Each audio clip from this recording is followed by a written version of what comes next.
Read the latest on the Alabama Senate race here with our live updates. Mountain Brook, Allah for Republicans, it did not have to come to this. In Alabama and Washington, party leaders have taken to describing Roy S. Moore, their embattled Senate nominee, as a kind of biblical plague, a punishing force inflicted on them, and outside their control. But for all his local fame and notoriety, Mr. Moore was never an inevitability in the Senate race. Nor was it inevitable that Alabama would hold a Senate election this year at all, let alone one that the Democrats might win. To grasp the sheer improbability of the election unfolding here, consider the improbable and improbably ill-fated decisions Republican leaders made to bring things to this point. It began with President Trump's selection of Jeff Sessions to serve as his Attorney General, a favor to a fierce political ally, whom Mr. Trump soon turned against. By naming Mr. Sessions, the president ensured, at the very least, that there would be a raucous Republican primary in a turbulent red state.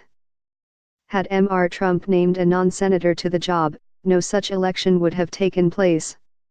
When Mr. Sessions abandoned the Senate, it fell to Robert Bentley, Alabama's embattled governor, to pick a replacement. He had myriad options, with state legislators and members of Congress begging for the job. Senator Mitch McConnell, the majority leader, lobbied Mr. Bentley to consider naming a woman to the seat.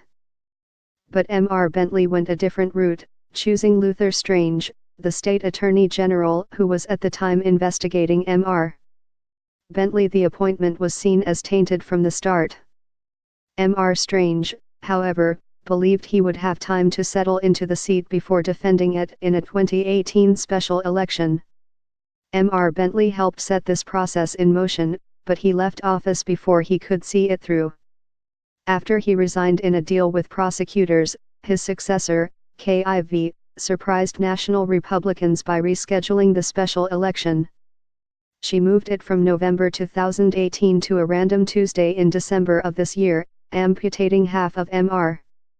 Strange's borrowed term and forcing an early reckoning for the unpopular appointee.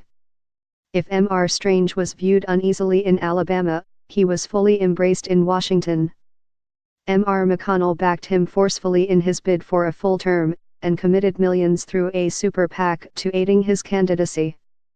But in defending Mr. Strange from his Republican rivals, Mr. McConnell's allies chose not to attack Mr. Moore, believing Mr. Strange could defeat him in a one-on-one race. Instead, they made devastating attacks on Representative M.O. Brooks, an arch-conservative lawmaker whom they viewed as a Senate gadfly in the making. Mr. Brooks's campaign crumbled and the bulk of his support migrated to Mr. Moore, helping him trounce Mr. Strange in a September runoff election. Mr. Trump, meanwhile, was an inconsistent ally of Mr. Strange, endorsing him on Twitter and holding a campaign event to rally support, but also musing publicly at that rally about whether he had erred in his endorsement. The event may have done more harm than good.